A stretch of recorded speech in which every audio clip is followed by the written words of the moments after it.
Masih bersama saya Budiman Tanurjo di Satu Meja The Forum, Mbak Wiwi, Mbak Siti Suro. Menurut analisa Anda, pernyataan Pak Prabowo itu dialamatkan kepada siapa sih, jangan mengganggu itu?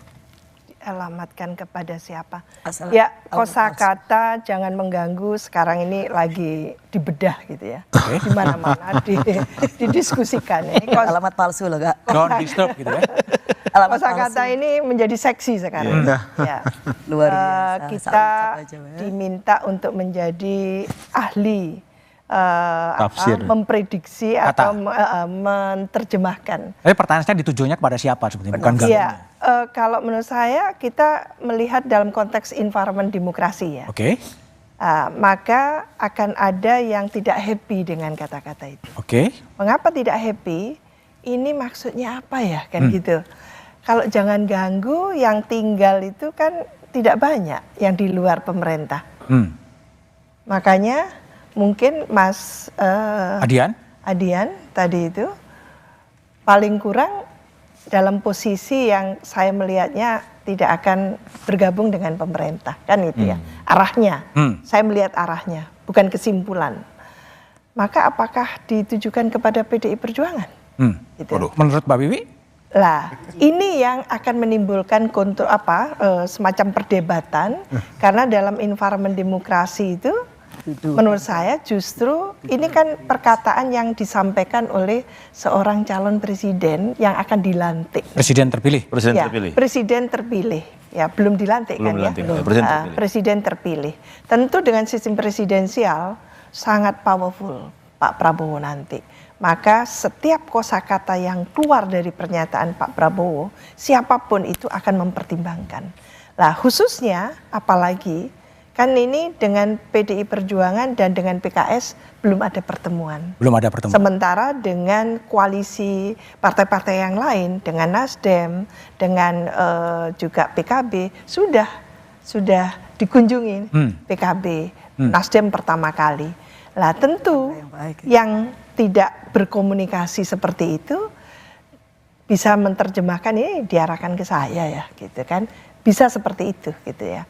Jadi maksud dan tujuan dari Pak Prabowo bisa dikaitkan dengan kayaknya persiapan apa yang akan dibangun nanti oleh Pak Prabowo.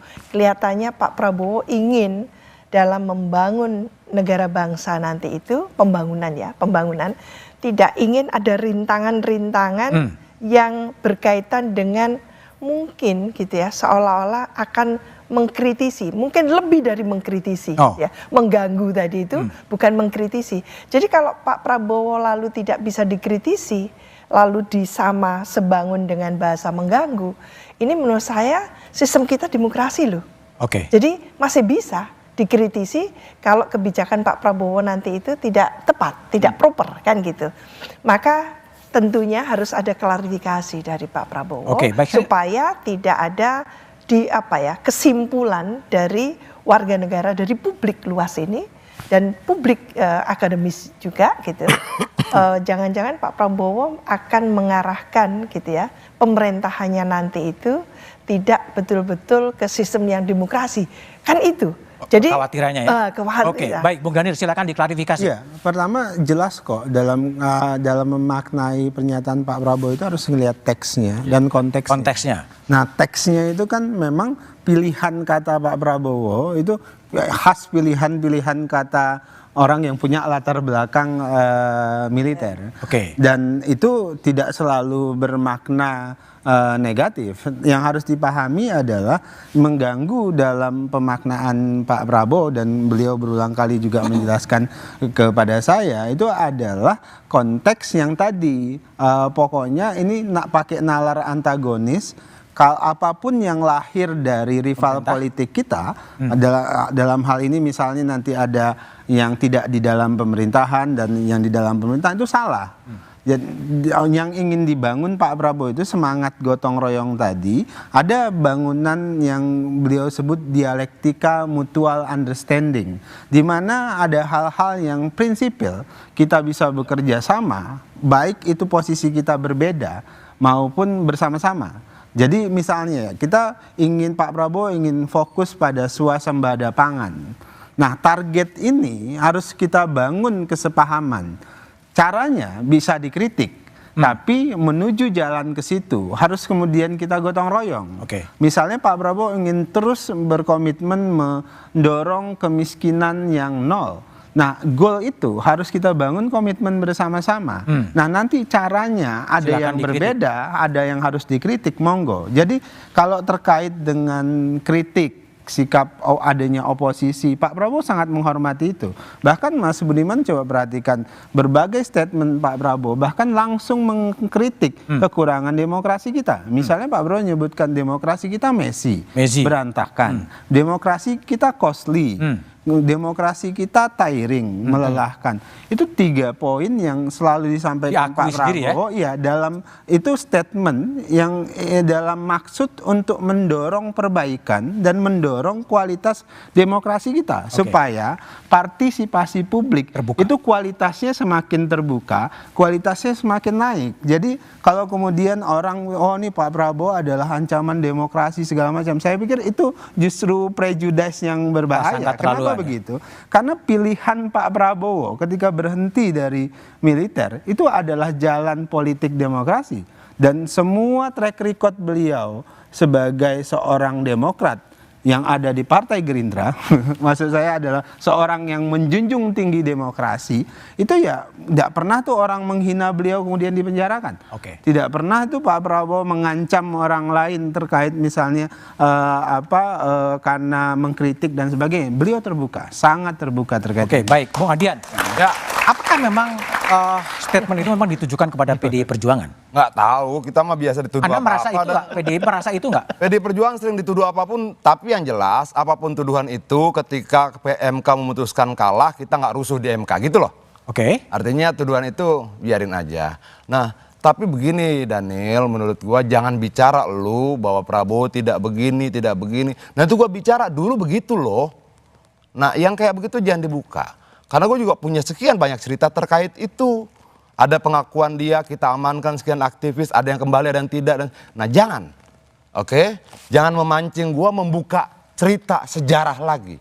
Ketika lu bangun narasi seolah-olah dia sangat bersih, sangat ini. Nanti gue akan cerita, sejarahnya begini Daniel. Yang diculik masih ada yang hidup, ada yang tidak kembali. Dia akui, terbuka dan sebagainya. Dia tidak berhenti dan sukarela, dia diberhentikan. Nah jangan. Kita kembali ke topik. Nah, tadi apa sih? Ya, pertanyaan ditujukan pada PDI Perjuangan. Enggak masalah. Enggak masalah. Sekarang ini apa coba? Apa?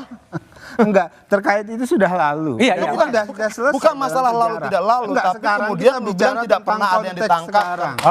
Dan jangan lupa Ibu Megawati itu pernah mengajak Pak Prabowo bersama-sama. Jadi Anda enggak kontekstual kalau bukan soal kontekstual tidak kontekstual, lu yang tidak kontekstual.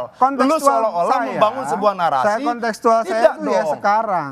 Sekarang komitmen Pak Prabowo terhadap kemudian demokrasi sekarang itu tinggi. Itu lu bilang Anda bisa maki-maki juga dia tidak pernah lakukan ini segala macam. Ada catatannya, ada putusannya dan sebagainya. Makanya gue bilang sama lu, sudah jangan lanjutkan.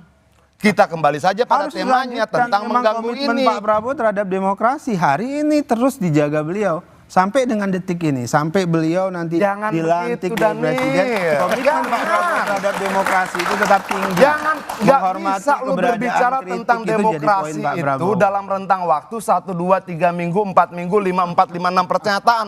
Tidak bisa. Bicara demokrasi, bicara rekam jejak. Ini berbedanya. Kembali ke laptop aja, bukan. Ini berbedanya perspektif Pak Prabowo dengan Bung Adian. Dalam konteks Pak Prabowo mau berhenti membangun nalar politik kita pakai nalar politik antagonis. Yang kemudian Pak Prabowo itu mau melakukan cancel culture yang dibahas oleh Kompas. Jadi cancel culture itu tidak elok. Karena maka nanti kita akan temukan dalam sejarah Indonesia kita akan terus saling mengutuk. Rejimnya Ibu Megawati mengutuk rejim yang sebelumnya. Rejimnya Pak SBY mengutuk sebelumnya, kemudian sebelumnya akhirnya kita jadi rejim bangsa yang terkutuk karena terus saling mengutuk. Kita tidak pernah move on. Nah, kita jadi membangun cancel culture. Ini bagi Pak Prabowo ini waktunya move ada putusan MK lalu satu negara kalah, kemudian rusuh. Tidak ada yang rusuh kemarin. Jangan katanya mengutuk, rusuh saya kagak. putusan MK lalu MD3 dirubah. Ada nggak sekarang? Nggak ada. Jadi jangan ajari kita tentang bagaimana berpolitik dengan baik dan benar. Oke, tapi yang gue sampaikan sama lu, jangan terlalu memoles ya sesuatu secara berlebihan. Oke. Karena memori kolektif rakyat juga punya ingatan yang panjang. Oke, baik. Mbak Lulu, gimana?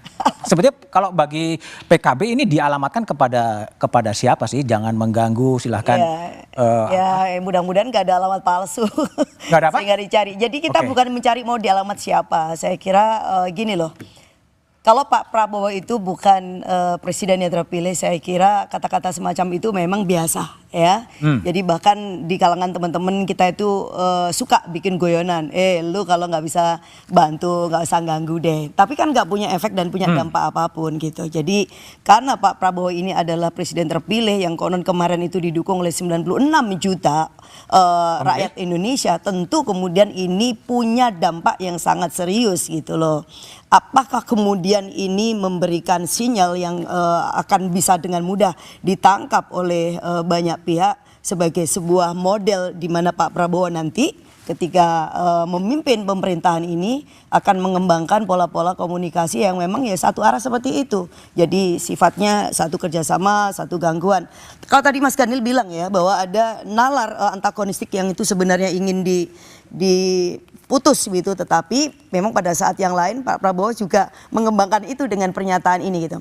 Saya kira memiliki pengalaman pahit ya, atau kita lah sebagian besar rakyat Indonesia masih punya memori yang mungkin tidak terlalu menyenangkan di era Orde Baru, ketika bagaimana pemerintah Orde Baru pada waktu itu demi suksesnya pembangunan lalu kemudian meniadakan semua unsur-unsur di masyarakat untuk bersikap kritis terhadap pemerintah. Nah ini yang kemudian kita tidak ingin terulang, tapi bukan kemudian kita mencurigai, justru kita mau jaga nih presiden ini ke depan, jangan sampai kemudian ada yang diulang. Tafsirnya. Iya, nah apalagi kemudian bahaya. Beberapa waktu yang lalu, mohon maaf, ada juga menteri di kabinet Pak Jokowi yang kemudian bisa dengan sangat mudah melihat bahwa ada aktivis yang memberikan kritik terhadap investasi misalnya, tapi kemudian dianggap sebagai anasir gangguan dan kemudian itu juga berujung kepada kasus-kasus hukum. Nah, hal-hal seperti ini yang kemudian harus kita jaga bersama. Karena apa? Karena semangat gotong royong tadi.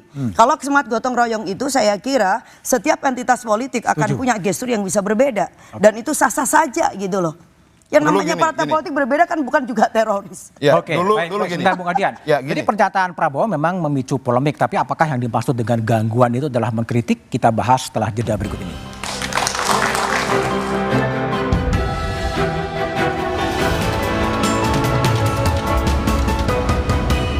Presiden terpilih Prabowo Subianto